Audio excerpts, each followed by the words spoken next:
Saudi അറേബ്യയിലേക്കുള്ള സന്ദർശക വിസയ്ക്ക് പുതിയ നിരക്ക് പ്രാബല്യത്തിൽ വന്നു. ഇനി ഒരു മാസത്തേക്ക് 7500 രൂപ സ്റ്റാമ്പിംഗ് ഫീസ് നൽകിയാൽ മതിയാകും. മലയാളി പ്രവാസികൾക്ക് വലിയ സാമ്പത്തിക നേട്ടമുണ്ടാക്കുന്ന തീരുമാനമാണ് ഇതോടെ പ്രാബല്യത്തിൽ വന്നിരിക്കുന്നത്. ഇന്നു മുതൽ തന്നെ പുതിയ നിരക്ക് പ്രാബല്യത്തിൽ വന്നു. പുതിയ നിരക്ക് പ്രകാരം ഒരു മാസത്തേക്കുള്ള സിംഗിൾ വിസയ്ക്ക് 7500 രൂപയാണ് ഈടാക്കുക. GSTയും ഇൻഷുറൻസും കൂടെ കൂടുമ്പോൾ ശരാശരി 11,000 രൂപ വരെയാകും. 6 മാസത്തേക്കുള്ള മൾട്ടിപ്പിൾ സന്ദർശക വിസയ്ക്ക് 10,800 രൂപയാണ്. GSTയും ഇൻഷുറൻസും അടക്കം 15,000 രൂപ വരെയാകും.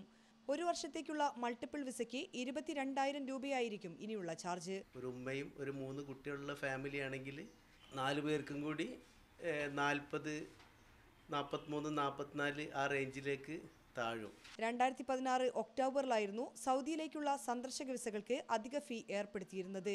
മീഡിയ 1 കോഴിക്കോട്. അപ്രതീക്ഷിതമായി വിസ സ്റ്റാമ്പിംഗ് നിരക്ക് കുറച്ചതോടെ അമ്പരപ്പിലാണ് സൗദിയിലെ പ്രവാസികൾ. സൗദി അധികൃതരിൽ നിന്ന് ഔദ്യോഗിക അറിയിപ്പ് ലഭിക്കാതിരുന്നതോടെയാണ് പലരെയും അലട്ടിയത്. എന്നാൽ ഇന്നു മുതൽ 3000 റിയാൽ നിരക്കിൽ വിസ അടിച്ചു ലഭിച്ചതോടെയാണ് പലരും നിരക്ക് മാറ്റം വിശ്വസിച്ചു തുടങ്ങിയത്. കഴിഞ്ഞ ഒരാഴ്ചയായി വിസ സ്റ്റാമ്പിംഗ് നിരക്ക് കുറക്കുന്നതുമായി ബന്ധപ്പെട്ട വിവരം ട്രാവൽ ഏജൻസികൾക്കുണ്ട്. എന്നാൽ ഇത് പലരും വിശ്വസിച്ചില്ല. മെയ് 1 പുതിയ നിരക്ക് പ്രാബല്യത്തിൽ വരുമെന്നായിരുന്നു പ്രചരിച്ച വാർത്തകൾ.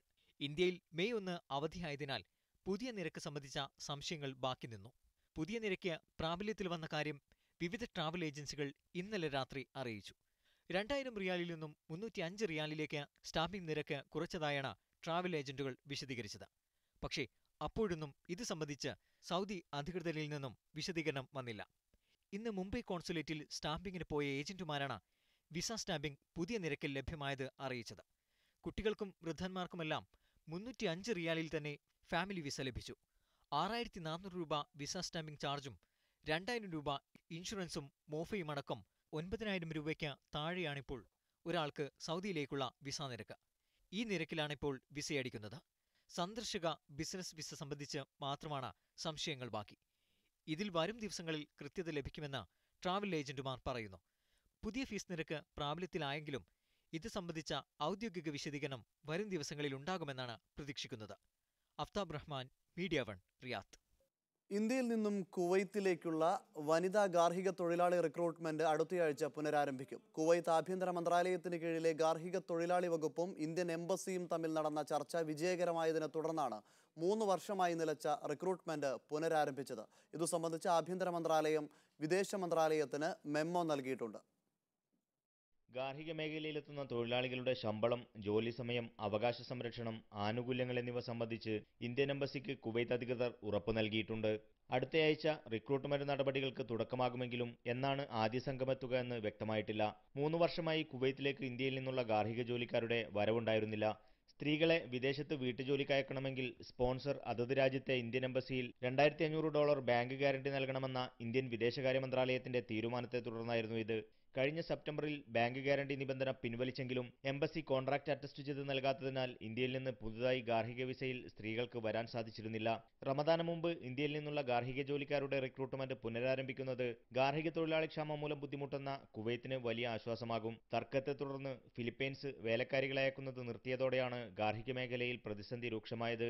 ഇന്തോനേഷ്യ, ബംഗ്ലാദേശ്, വിയറ്റ്നാം, നേപ്പാൾ എന്നീ രാജ്യങ്ങളിൽ നിന്നുകൂടി ഗാർഹിക ജോലിക്കാരെ എത്തിച്ച് പ്രതിസന്ധി പരിഹരിക്കാനുള്ള നീക്കത്തിലാണ് കുവൈത്ത്. Media 1, Kuwait city. ഖത്തറിൽ തൊഴിലാളികളുടെ സംരക്ഷണത്തിന് വിവിധ പദ്ധതികൾ ആരംഭിച്ചതായി തൊഴിൽ സാമൂഹിക ക്ഷേമ വകുപ്പ് മന്ത്രി ഡോക്ടർ ഈസ ബിൻ സഅദ് അൻ-നുഐമി അൽ ജഫാലി അറിയിച്ചു. തൊഴിലാളി ദിനത്തോടനുബന്ധിച്ച് ദാർഷർക്ക് സംഘടിപ്പിച്ച പ്രത്യേക യോഗത്തിൽ സംസാരിക്കുകയായിരുന്നു മന്ത്രി. ഖത്തർ അമീർ Sheikh Tamim bin Hamad Al താനിയുടെ പ്രത്യേക നിർദ്ദേശപ്രകാരം ദുരിതമനുഭവിക്കുന്ന തൊഴിലാളികളുടെ അവകാശ സംരക്ഷണത്തിന് വേണ്ടി പ്രത്യേക ഫണ്ടിന് രൂപം നൽകിയതായി തൊഴിൽ സാമൂഹിക ക്ഷേമ വകുപ്പ് മന്ത്രി അറിയിച്ചു. രാജ്യത്തെ ഓരോ തൊഴിലാളികൾക്കും ശമ്പളവും മറ്റ് ആനുകൂല്യങ്ങളും ബാങ്ക് വഴി നൽകണമെന്ന കർശന തീരുമാനം നടപ്പിലാക്കി കഴിഞ്ഞു. തൊഴിൽ തർക്കങ്ങളിൽ 3 ആഴ്ചക്കകം പരിഹാരം ലഭ്യമാക്കുന്നതിന് പ്രത്യേക കമ്മിറ്റിയും രൂപീകരിച്ചു. രാജ്യത്തിന്റെ വിഷൻ പൂർത്തീകരണത്തിൽ വിദേശ തൊഴിലാളികളുടെ പങ്ക് നിർണായകമാണ്. സ്വദേശികളും വിദേശികളും ഒരുപോലെ ഒരുമയോടെ കഴിയാൻ പറ്റുന്ന സാഹചര്യമാണ് ഖത്തറിലുള്ളത്. അവരവർക്ക് തങ്ങളുടെ മതസംസ്കാരം അംഗീകരിച്ചുകൊണ്ട് ഇവിടെ കഴിഞ്ഞുകൂടാൻ സാധിക്കുന്നുവെന്നും ഇത് മറ്റു രാജ്യങ്ങൾക്ക് മാതൃകയാണെന്നും തൊഴിൽ സാമൂഹിക ക്ഷേമ മന്ത്രി അഭിപ്രായപ്പെട്ടു. രാജ്യത്തെ പടുത്തുയർത്തുന്ന തൊഴിലാളികൾക്ക് മന്ത്രാലയം മെയ് ദിനാശംസകൾ നേർന്നു. തൊഴിലാളികളെ ഇറക്കുമതി ചെയ്യുന്ന രാജ്യങ്ങളിൽ ഏറ്റവും മികച്ചതും നിലവാരമുള്ളതുമായ രാജ്യമായി ഖത്തർ മാറിയതായും മന്ത്രാലയം അവകാശപ്പെട്ടു. Mujeeb Rahman, media 1, Doha. കൊലപാതക കേസിൽ 3 മലയാളി യുവാക്കൾക്ക് കുവൈറ്റ് സുപ്രീം കോടതി ജീവപര്യന്തം ശിക്ഷ വിധിച്ചു. ഫിലിപ്പൈൻ യുവതിയെ കഴുത്തു ഞെരിച്ചു കൊലപ്പെടുത്തുകയും തെളിവ് നശിപ്പിക്കാനായി ഫ്ളാറ്റിന് തീ കൊളുത്തുകയും ചെയ്ത കേസിലാണ് ശിക്ഷ. കോഴിക്കോട് താമരശ്ശേരി സ്വദേശി അജിത് അഗസ്റ്റിൻ, ഈങ്ങാപ്പുഴ സ്വദേശി ടിജോ തോമസ്, ബാലുശ്ശേരി സ്വദേശി തുഫൈൽ എന്നിവരെയാണ് കോടതി ശിക്ഷിച്ചത്. പരോൾ അനുവദിക്കരുതെന്ന പരാമർശത്തോടെയാണ് കീഴ്ക്കോടതി കുറ്റമുക്തരാക്കിയ പ്രതികൾക്ക് സുപ്രീം കോടതി ജീവപര്യന്തം കഠിന തടവ് വിധിച്ചത്. 2014 കേസിനാസ്പദമായ സംഭവം. ഫ്ളാറ്റിൽ തീപിടുത്തമുണ്ടായി ഫിലിപ്പൈൻ യുവതി മരിച്ചത് സ്വാഭാവിക മരണമാണെന്നായിരുന്നു പ്രാഥമിക നിഗമനം. എന്നാൽ പിന്നീട് നടത്തിയ ഫോറൻസിക് പരിശോധനയിലാണ് തീപിടുത്തത്തിന് മുൻപ് തന്നെ യുവതി കൊല്ലപ്പെട്ടിരുന്നുവെന്ന് കണ്ടെത്തിയത്. സംഭവ സ്ഥലത്ത് നിന്ന് കണ്ടെത്തിയ സിവിൽ ഐഡിയും ബാങ്ക് കാർഡും അന്വേഷണം മലയാളി യുവാക്കൾക്ക് നേർക്ക് തിരിയാൻ കാരണമായി. കുവൈത്തിൽ ബേക്കറി ജോലിക്കാരായിരുന്ന 3 പേരും പലിശയ്ക്ക് പണം കൊടുക്കാറുണ്ടായിരുന്ന യുവതിയിൽ നിന്ന് വൻ സംഖ്യ കടം വാങ്ങിയിരുന്നു. അത് തിരിച്ചടയ്ക്കാതിരിക്കാൻ യുവതിയെ കഴുത്തുഞെരിച്ചു കൊല്ലുകയും തെളിവ് നശിപ്പിക്കാൻ അജിത്ത് സുഹൃത്തുക്കളുടെ സഹായത്തോടെ ഫ്ളാറ്റിന് തീ കൊളുത്തുകയുമായിരുന്നുവെന്നാണ് പ്രോസിക്യൂഷൻ കണ്ടെത്തിയത്. എന്നാൽ കൊല നടത്തിയതായി ആധികാരികമായി തെളിയിക്കാൻ പ്രോസിക്യൂഷന് കഴിഞ്ഞില്ല എന്ന് ചൂണ്ടിക്കാട്ടി ക്രിമിനൽ കോടതിയും പിന്നീട് അപ്പീൽ കോടതിയും കുറ്റവിമുക്തരാക്കിയതിനെ തുടർന്ന് 3 പേരും കുവൈത്ത് വിട്ടിരുന്നു. Media 1, Kuwait city. ദിയാധനം നൽകാൻ പണമില്ലാതെ ദുബൈയിലെ ജയിലിൽ കഴിഞ്ഞിരുന്ന മലയാളി യുവാവിന് മോചനം. തൃശൂർ തളിക്കുളം സ്വദേശി റാഫിയാണ് മോചിതനായത്. തളിക്കുളം മഹല്ല് കമ്മിറ്റിക്കൊപ്പം മനുഷ്യസ്നേഹികൾ കൈകോർത്ത് കോടതിയിൽ അടയ്ക്കാനുള്ള 18 ലക്ഷത്തിലേറെ രൂപ കണ്ടെത്തുകയായിരുന്നു. റാഫിയുടെ ജയിൽവാസത്തെക്കുറിച്ച് മീഡിയ 1 റിപ്പോർട്ടാണ് ഉദാരമതികളുടെ കൂട്ടായ്മയ്ക്ക് വഴിയൊരുക്കിയത്. Media 1 impact. ബൈക്കിന് പിറകിൽ മറ്റൊരു ബൈക്കിടിച്ച് ഇറാൻ സ്വദേശി മരിച്ച കേസിലാണ് ബ്ലഡ് മണി നൽകാൻ പണമില്ലാതെ റാഫി മാസങ്ങളായി ദുബൈയിലെ ജയിലിൽ കഴിഞ്ഞിരുന്നത്. റെസ്റ്റോറന്റിലെ ഡെലിവറി ബോയിയായിരുന്നു യുവാവ്. മരിച്ചയാളുടെ കുടുംബത്തിന് 1 ലക്ഷം ദിർഹം ദിയാപണത്തിനു പുറമെ 5700 ദിർഹം പിഴയും നൽകണമായിരുന്നു. റാഫിയുടെ നിർധന കുടുംബത്തിന് ഈ തുക കണ്ടെത്താൻ കഴിയില്ലെന്ന് തിരിച്ചറിഞ്ഞാണ് തളിക്കുളം ജമാഅത്ത് കമ്മിറ്റി ഇദ്ദേഹത്തെ സഹായിക്കാൻ രംഗത്തിറങ്ങിയത്. എന്നെ അറിയാത്ത ആൾക്കാർ ഒരുപാട് എന്നെ ഹെൽപ്പ് ചെയ്തു. പ്രത്യേകിച്ച് ആരും പേരെടുത്ത് പറയുന്നില്ല. പിന്നെ എനിക്ക് വേണ്ടി മീഡിയ 1 പ്രത്യേകം ഞാൻ നന്ദി പറയുന്നു. റാഫിയുടെ ജയിൽവാസത്തെക്കുറിച്ച് മീഡിയ 1 റിപ്പോർട്ട് പുറത്തു വന്നതോടെ സഹായവുമായി സ്ഥാപനങ്ങളും വ്യക്തികളും കൂട്ടായ്മകളും മുന്നോട്ട് വന്നു. പ്രമുഖ ജ്വല്ലറി മുതൽ ബൈക്ക് റൈഡർമാരുടെ ക്ലബ്ബ് വരെ മോചനത്തിനായി കൈകോർത്തു. ഒരു പ്രവാസിക്ക് വേണ്ടി കഷ്ടപ്പെടുന്ന ഒരു പ്രവാസിക്ക് വേണ്ടിയുള്ള ഒരു കൈകോർക്കലാണ് അതിന്റെ ഒരു റിസൾട്ടാണ് നിൽക്കുന്ന റാഫി. ഇതുവരെ കണ്ടിട്ടില്ലാത്ത ഇളയ മകനെ കാണാൻ റഫി ഉടൻ നാട്ടിലേക്ക് തിരിക്കും. റാഫിക്ക് പുതിയൊരു ജോലി കൂടി കണ്ടെത്തി നൽകാനുള്ള തയ്യാറെടുപ്പിലാണ് മഹല്ല് കമ്മിറ്റി ഇപ്പോൾ. മൊയിനുദ്ദീനൊപ്പം ഷിനോ ഷംസുദ്ദീൻ, മീഡിയ 1, ദുബായ്. ഷാർജയിലും വടക്കൻ എമിറേറ്റുകളിലും വാടക കുറയുന്നതായി റിപ്പോർട്ട്. 1 മുതൽ 12% വരെയാണ് വാടക നിരക്ക് കുറഞ്ഞിരിക്കുന്നത്. റിയൽ എസ്റ്റേറ്റ് കൺസൾട്ടൻസി സ്ഥാപനമായ ആസ്റ്റക്കോയുടെ റിപ്പോർട്ടിലാണ് വാടക കുറയുന്ന പ്രവണത വരച്ചുകാട്ടുന്നത്. ഷാർജ, റോളയിലും അജ്മാനിലുമാണ് വാടക ഗണ്യമായി കുറഞ്ഞത്. പോയ വർഷം 4ാം പാദത്തോടെയാണ് വാടക നിരക്കിൽ കുറവ് കണ്ടു തുടങ്ങിയത്. നടപ്പ് വർഷം ആദ്യത്തിലാകട്ടെ ഈ പ്രവണതയ്ക്ക് ആക്കം കൂടുകയും ചെയ്തു. എണ്ണവിലയിലെ ഏറ്റക്കുറച്ചിലും മൂല്യവർദ്ധിത നികുതിയും പൊതുവായ സാമ്പത്തിക ഘടകങ്ങളും വാടകയെ സ്വാധീനിച്ചുവെന്നാണ് ആസ്റ്റക്കോ MD ജോൺ സ്റ്റീവൻസ് വ്യക്തമാക്കുന്നത്. പഴക്കം ചെന്ന കെട്ടിടങ്ങളിലെ താമസക്കാർക്ക് ഉടമകൾ വാടകയിൽ ഇളവ് നൽകിയതാണ് ഷാർജ, റോളയിലും മറ്റും പ്രതിഫലിച്ചത്. എന്നാൽ ഷാർജയിലെ തന്നെ അബൂ ഷഗാറ, അൽ ബുതൈന, അൽ യർമൂക്ക്, അൽ വഹദ എന്നിവിടങ്ങളിൽ വാർഷിക വാടക നിരക്കിൽ കാര്യമായ കുറവ് സംഭവിച്ചിട്ടുമില്ല. വടക്കൻ എമിറേറ്റുകളിലെ അപ്പാർട്ട്മെന്റുകളിലും മറ്റും വാടക നിരക്കിൽ കുറവ് സംഭവിച്ചതായും റിപ്പോർട്ട് വ്യക്തമാക്കുന്നു. അജ്മാൻ, റാസൽ ഖൈമ, ഫുജൈറ എന്നിവിടങ്ങളിൽ ഇത് പ്രകടമാണ്. 2025ഓടെ കൂടുതൽ ഭവന നിർമ്മാണ യൂണിറ്റുകൾ ഷാർജയിലും വടക്കൻ എമിറേറ്റുകളിലും യാഥാർത്ഥ്യമാകാനിരിക്കുകയാണ്. വരും വർഷങ്ങളിൽ താമസക്കാരുടെ എണ്ണത്തിൽ രൂപപ്പെടുന്ന വർധന കൂടിയാകുമ്പോൾ വാടക നിരക്കിൽ ഏറെക്കുറെ സന്തുലിതത്വം ഉണ്ടാകുമെന്നാണ് പൊതു വിലയിരുത്തൽ. Media 1, Sharjah. Dammam Indian school ഭരണസമിതി തെരഞ്ഞെടുപ്പിന് ഇനി ഒരു നാൾ മാത്രം. തെരഞ്ഞെടുപ്പ് അടുത്തതോടെ സ്ഥാനാർത്ഥികൾ പരമാവധി വോട്ടുകൾ ഉറപ്പിക്കുന്നതിനായുള്ള പ്രചാരണത്തിലാണ്. പ്രചാരണം മുഖ്യമായും സാമൂഹ്യ മാധ്യമങ്ങൾ വഴി, ഒപ്പം പ്രവിശ്യയിലെ മുഖ്യധാരാ സംഘടനാ പരിപാടികൾ കേന്ദ്രീകരിച്ചുമാണ് തകൃതിയായിരിക്കുന്നത്. ദമാമിലെ ഇന്ത്യൻ സ്കൂൾ ഭരണസമിതി തെരഞ്ഞെടുപ്പ് പ്രവാസികൾക്കിടയിൽ എന്നും വീറും വാശിയും നിറഞ്ഞ ഒന്നാണ്. അതുകൊണ്ട് തന്നെ നാട്ടിലെ ഒരു മിനി തെരഞ്ഞെടുപ്പിന്റെ എല്ലാ പ്രതീതിയും ഇവിടെ കാണാം. സ്ഥാനാർത്ഥികൾ പത്രിക സമർപ്പിച്ചതോടെ പരമാവധി വോട്ടുകൾ നേടുന്നതിനുള്ള പ്രചാരണങ്ങൾക്കാണ് തുടക്കമായത്. ഇപ്രാവശ്യം മലയാളികൾക്കിടയിൽ നിന്ന് ഒറ്റ സ്ഥാനാർത്ഥി മാത്രമായതിനാൽ മലയാളി സംഘടനകൾക്കിടയിൽ മത്സരമില്ല. എങ്കിലും ഏറ്റവും കൂടുതൽ വോട്ടുകൾ നേടുന്ന ആളെ ചെയർമാൻ സ്ഥാനത്തേക്ക് പരിഗണിക്കപ്പെടുമെന്നതിനാൽ പരമാവധി വോട്ട് നേടാനുള്ള പരിശ്രമത്തിലാണ് ഓരോ സ്ഥാനാർത്ഥിയും. കേരളത്തെ പ്രതിനിധീകരിച്ച് മത്സരിക്കുന്ന സുനിൽ മുഹമ്മദിന് മലയാളി സംഘടനകളായ KMCC, നവോദയ, തനിമ, OICC, നവയുഗം, പ്രവാസി സാംസ്കാരിക വേദി തുടങ്ങിയ മുഖ്യധാരാ സംഘടനകളെല്ലാം പിന്തുണ പ്രഖ്യാപിച്ച് പ്രചാരണ രംഗത്തുണ്ട്. ഓരോ സംഘടനകളും അവരവരുടേതായ രീതിയിൽ പോസ്റ്ററുകളും ലഘുലേഖകളും അടിച്ച് വിതരണം ചെയ്താണ് പ്രചരണം. വെള്ളിയാഴ്ചയാണ് തെരഞ്ഞെടുപ്പ്. നിലവിൽ 6700 രക്ഷിതാക്കൾക്കാണ് വോട്ടവകാശമുള്ളത്. ഇതിൽ പകുതിയിലധികം മലയാളികളാണ്. Naushad Irikkur, media 1, Dammam. അന്താരാഷ്ട്ര തൊഴിലാളി ദിനാചരണത്തിന്റെ പശ്ചാത്തലത്തിൽ കൂടുതൽ തൊഴിലാളി സൗഹൃദ രാജ്യമായി മാറുകയാണ് ഖത്തർ. ദോഹയിൽ രാജ്യാന്തര തൊഴിൽ സംഘടനയുടെ ഓഫീസ് തുറന്നതും തൊഴിലാളികൾക്ക് ചൂടേൽക്കാതിരിക്കാനുള്ള സ്മാർട്ട് ജാക്കറ്റുകൾ പുറത്തിറക്കിയതും കഴിഞ്ഞ ദിവസമാണ്. ഇപ്പോൾ തൊഴിലാളികൾക്ക് നാട്ടിലേക്ക് പണം അയക്കാനുള്ള ചിലവ് 1/3 കുറയ്ക്കുന്ന റെമിറ്റൻസ് മൊബൈൽ ആപ്ലിക്കേഷൻ നടപ്പിലാക്കുകയാണ് ഖത്തറിൽ. കഫാല സമ്പ്രദായം എടുത്തുകളഞ്ഞ് പകരം തൊഴിലാളിയും തൊഴിലുടമയും തമ്മിലുള്ള തൊഴിൽ കരാർ അടിസ്ഥാനത്തിൽ രാജ്യത്തെ തൊഴിൽ നിയമം പരിഷ്കരിച്ചുകൊണ്ടുള്ള നിലപാട് മുതൽ തൊഴിലാളികൾക്ക് താമസിക്കാനായി രാജ്യാന്തര നിലവാരത്തിലുള്ള ലേബർ സിറ്റി സ്ഥാപിച്ചതടക്കം നിരവധി തൊഴിലാളി സൗഹൃദ നടപടികളാണ് ഖത്തറിൽ അടുത്ത കാലത്തായി നടപ്പിലാക്കിയത്. തൊഴിൽ നിയമ പരിഷ്കരണത്തിന് മുന്നോടിയായി നടപ്പിലാക്കിയ വേതന സുരക്ഷാ സംവിധാനത്തിലൂടെ തൊഴിൽ ചൂഷണം ഒരു പരിധിവരെ അവസാനിപ്പിക്കാനായിട്ടുണ്ട്. ഇതിനു പുറമെയാണിപ്പോൾ ലഭിക്കുന്ന ശമ്പളം നാട്ടിലേക്ക് അയക്കാനുള്ള പുതിയ മൊബൈൽ ആപ്ലിക്കേഷൻ കൂടി നടപ്പിലാക്കി തുടങ്ങിയത്.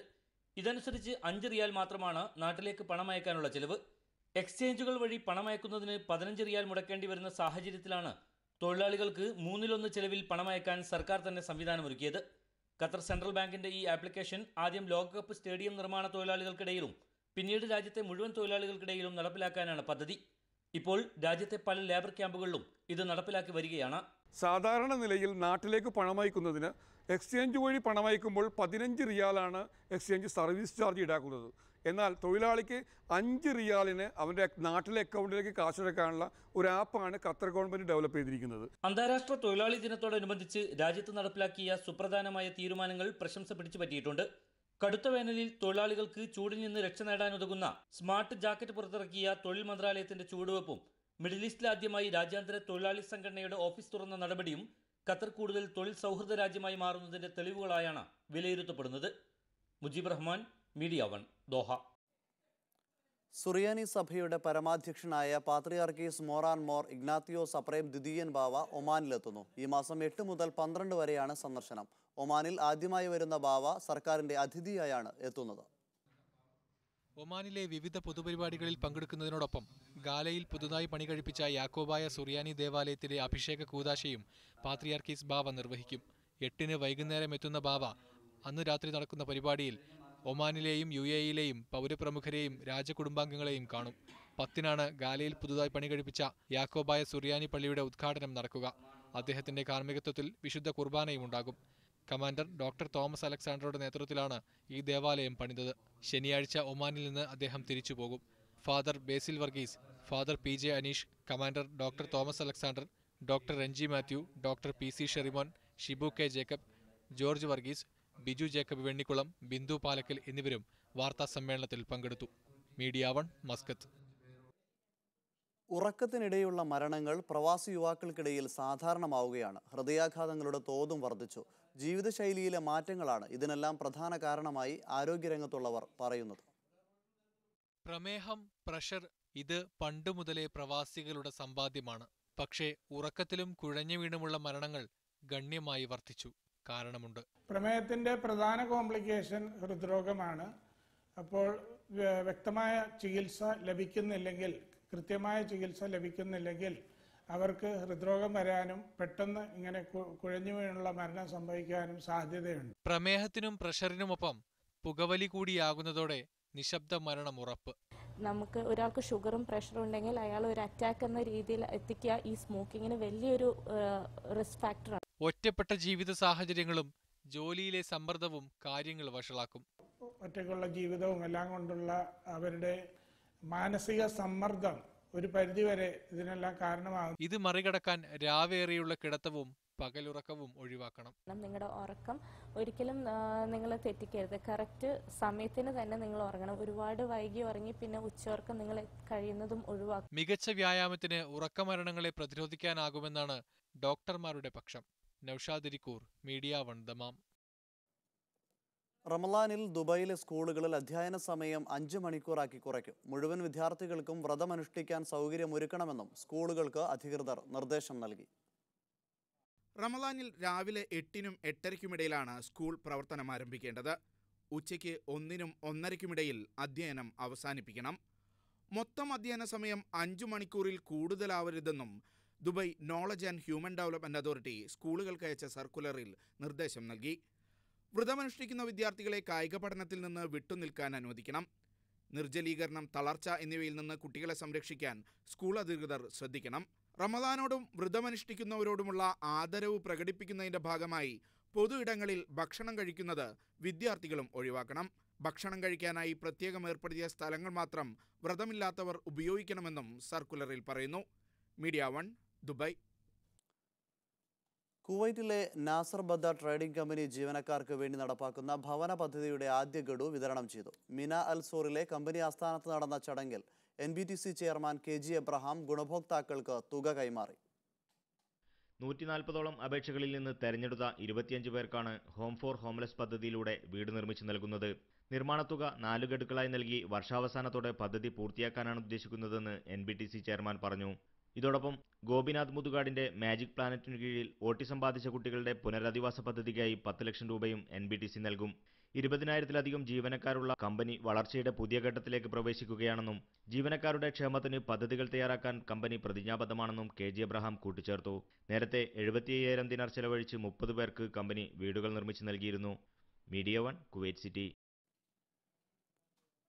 സ്നേഹത്തണലിന്റെ ആഭിമുഖ്യത്തിൽ 5-6 തീയതികളിൽ അബ്ബാസിയ ഇന്ത്യൻ സെൻട്രൽ സ്കൂളിൽ ഷോപ്പിംഗ് ഫെസ്റ്റിവലും സാംസ്കാരിക മേളയും നടത്തും. ക്യാൻസർ ബാധിതരെ സഹായിക്കുന്നതിനുള്ള ധനശേഖരണാർത്ഥമാണ് പരിപാടിയെന്ന് സംഘാടകർ വാർത്താസമ്മേളനത്തിൽ അറിയിച്ചു. സാംസ്കാരികോത്സവം, കലാമത്സരങ്ങൾ, പ്രിയ അച്ചു നയിക്കുന്ന ഗാനമേള എന്നിവ ഉണ്ടാകും. George Thomas, Joshim George, Shibin Padmanabhan എന്നിവർ വാർത്താസമ്മേളനത്തിൽ സംബന്ധിച്ചു. ഖത്തറിലെ ഗഷാം ഇന്റർനാഷണൽ RP ടെക്കിന്റെ നറുക്കെടുപ്പ് വിജയികൾക്ക് സമ്മാനം വിതരണം ചെയ്തു. നറുക്കെടുപ്പിൽ 5 ലക്ഷത്തിലേറെ പേരാണ് പങ്കെടുത്തത്. RP ടെക്കിന്റെ 20ാം വാർഷികത്തോടനുബന്ധിച്ചായിരുന്നു നറുക്കെടുപ്പ്. വിജയിയായ പാകിസ്ഥാൻ സ്വദേശി മുഹമ്മദ് അഹമ്മദ് റാസയ്ക്ക് ലാൻഡ് ക്രൂയിസർ പ്രാഡോ കാർ സമ്മാനം നൽകി. 40 വിജയികളെയാണ് നറുക്കെടുപ്പിലൂടെ തെരഞ്ഞെടുത്തത്. മറ്റ് വിജയികൾക്ക് വിവിധ സമ്മാനങ്ങൾ നൽകി. ഗഷാം ഇന്റർനാഷണൽ എക്സിക്യൂട്ടീവ് ഡയറക്ടർമാരായ RP Moideen, Shareef, general manager ഐസ് അലി, NP സുനീർ, അമീർ മുഹമ്മദ് തുടങ്ങിയവർ പരിപാടികളിൽ പങ്കെടുത്തു. Koduvally super league Qatar fives football tournament May 4-ന് വെള്ളിയാഴ്ച അൽസദ് സ്റ്റേഡിയത്തിൽ നടക്കുമെന്ന് സംഘാടകർ അറിയിച്ചു. കേരളത്തിൽ നിന്നുള്ള പ്രൊഫഷണൽ കളിക്കാരെ അണിനിരത്തി 12 ടീമുകളാണ് ടൂർണമെന്റിൽ മാറ്റുരയ്ക്കുന്നത്. കൊടുവള്ളിയിലെ പ്രശസ്തമായ കൊയപ്പ ഫുട്ബോൾ ടൂർണമെന്റിന്റെ സംഘാടകരായ ലൈറ്റ്നിംഗ് ആർട്സ് ആൻഡ് സ്പോർട്സ് ക്ലബിന്റെ ഖത്തർ ചാപ്റ്ററും KNRയും ചേർന്നാണ് ഒന്നാമത് കൊടുവള്ളി സൂപ്പർ ലീഗ് ഖത്തർ ഫൈവ്സിന് വേദിയൊരുക്കുന്നത്. വെള്ളിയാഴ്ച ഉച്ചയ്ക്ക് 2:30-ന് അൽസദ് സ്പോർട്സ് ക്ലബ്ബ് സ്റ്റേഡിയത്തിലാണ് ടൂർണമെന്റ് നടക്കുക. കൊടുവള്ളിയിലെയും പരിസരങ്ങളിലെയും പ്രമുഖരായ 12 ക്ലബ്ബുകൾ 2 പൂളുകളിലായി മത്സരിക്കും. ടീമുകൾ നാട്ടിൽ നിന്നെത്തിക്കുന്ന പ്രൊഫഷണൽ കളിക്കാർ കൂടി ടൂർണമെന്റിൽ ബൂട്ടണിയുമെന്നും സംഘാടകർ അറിയിച്ചു. നാട്ടിലെ ക്യാൻസർ രോഗികളെ സഹായിക്കാനുള്ള ഫണ്ട് ശേഖരണം കൂടിയാണ് ഒന്നാമത് KSL ഖത്തർ ഫൈവ്സിന്റെ ലക്ഷ്യം. വൈകിട്ട് 6:30-ന് മാർച്ച് പാസ്റ്റോടെ ടൂർണമെന്റിന്റെ ഔദ്യോഗിക ഉദ്ഘാടനം നടക്കും. ഖത്തർ ഫുട്ബോൾ അസോസിയേഷനിലെയും supreme committee for delivery and ലെഗസിയിലെയും പ്രമുഖരും ഉദ്ഘാടന ചടങ്ങിനെത്തും. Media one, Doha. കഴിഞ്ഞ 7 വർഷമായി ഓർമ്മ നഷ്ടപ്പെട്ട ആശുപത്രിയിൽ കഴിഞ്ഞ പ്രവാസി മലയാളിയുടെ ബന്ധുക്കളെ തിരിച്ചറിഞ്ഞു. ബഹ്റൈനിലുള്ള പൊന്നപ്പൻ എന്ന പോൾ സേവിയറിനെ നാട്ടിലെ സഹോദരിയും മറ്റു കുടുംബാംഗങ്ങളുമാണ് തിരിച്ചറിഞ്ഞത്. സ്വന്തം പേരെന്താണെന്നോ നാടെവിടെയാണെന്നോ പറയാൻ കഴിയാത്ത രീതിയിൽ ഓർമ്മ മറഞ്ഞുപോയ ജീവിതം. കഴിഞ്ഞ 7 വർഷമായി ബഹ്റൈനിലെ വിവിധ ആശുപത്രികളിൽ പൊന്നൻ എന്ന പോൾ സേവിയറിൻ്റെ പ്രവാസ ജീവിതം ഇങ്ങനെയായിരുന്നു. ഒടുവിൽ സാമൂഹിക പ്രവർത്തകരുടെ ശ്രമഫലമായി ഇപ്പോൾ ബന്ധുക്കളെ തിരിച്ചറിയാൻ കഴിഞ്ഞത് ഈ പ്രവാസിയുടെ കാര്യത്തിൽ വലിയ സമാശ്വാസമായി. 1978-ൽ 18-ാം വയസ്സിൽ കപ്പൽ മാർഗമാണ് പൊന്നപ്പൻ ബഹ്റൈനിലെത്തിയത്. പിന്നീട് 2011 സെപ്റ്റംബർ 7-ന് തലയിൽ മുറിവേറ്റ നിലയിൽ ആശുപത്രി കിടക്കയിലായി. കഴിഞ്ഞ മാസം 19-ന് ഗൾഫ് മാധ്യമം ഈ വിഷയത്തിൽ വാർത്ത പ്രസിദ്ധീകരിച്ചതിനെ തുടർന്നാണ് ഈ മനുഷ്യന്റെ കുടുംബത്തെ കണ്ടെത്താനായി സിയാദ് ഏഴംകുളം, നിസാർ കൊല്ലം, PT നാരായണൻ തുടങ്ങിയ സാമൂഹിക പ്രവർത്തകരുടെ സജീവമായ ഇടപെടൽ നടന്നത്. ഇക്കാര്യത്തിൽ അന്വേഷണം നടത്താൻ നോർക്കയെ ചുമതലപ്പെടുത്തി മുഖ്യമന്ത്രിയുടെ ഓഫീസും ഉത്തരവിറക്കിയിരുന്നു. കൊച്ചി പള്ളുരുത്തി പുന്നക്കാട്ടുശ്ശേരി കുടുംബത്തിലെ പരേതനായ സേവ്യറിൻ്റെയും സിസിലി സേവ്യറിൻ്റെയും 6 മക്കളിൽ ഇളയ ആളായ പൊന്നന് 4 സഹോദരന്മാരും 2 സഹോദരിമാരുമാണ് ഇപ്പോഴുള്ളത്. 2001 മുതൽ കുടുംബവുമായി ബന്ധപ്പെടാൻ കഴിയാതിരുന്ന സേവ്യറിനെ തിരിച്ചറിയാൻ കഴിഞ്ഞതിൽ നാട്ടിലുള്ള കുടുംബം ഏറെ സന്തോഷത്തിലാണ്. ക്യാമറ പേഴ്സൺ ജോമോനോടൊപ്പം സിറാജ് പള്ളിക്കര, മീഡിയ 1, ബഹ്റൈൻ. എലിച്ചെറി ക്രിക്കറ്റേഴ്സിന്റെ 4ാമത് ടൂർണമെന്റിന് ദുബായിൽ പരിസമാപ്തി. Thalassery saint Joseph's higher secondary school പൂർവ്വ വിദ്യാർത്ഥികളുടെ ടീമിനാണ് കിരീടം. UAE-യിലെ വിവിധ എമിറേറ്റുകളിൽ 6 ദിവസങ്ങളിലായി നടന്ന മത്സരത്തിൽ 31 പോയിന്റുകൾ നേടിയാണ് സെന്റ് ജോസഫ് സ്കൂൾ പൂർവ്വ വിദ്യാർത്ഥി ടീം വിജയിച്ചത്. ദുബൈ ടെലിച്ചറി സ്കൂൾ 25 പോയിന്റോടെ 2ാം സ്ഥാനവും മാഹി JNG HSS 23 പോയിന്റോടെ 3ാം സ്ഥാനവും കരസ്ഥമാക്കി. തലശ്ശേരി, മാഹി, കതിരൂർ, ചൊക്ലി മേഖലയിലെ ഹൈസ്കൂൾ പൂർവ്വ വിദ്യാർത്ഥികളാണ് വിവിധ ടീമുകളിലായി മാറ്റുരച്ചത്. അജ്മാനിലായിരുന്നു സമാപന ചടങ്ങ്. വിജയികൾക്ക് സനോജ് ഖലീൽ ട്രോഫിയും പുരസ്കാരങ്ങളും കൈമാറി. ജിനോസ് ബഷീർ, റിയാസ് പൊന്മാണിച്ചി, തബ്രീസ് മുഹമ്മദ്, ജസോഹ ജാഫർ, ലിയാഖത്ത്, ഫെബിന നൌഫൽ എന്നിവർ സംസാരിച്ചു. Media 1, Ajman. നമസ്കാരം.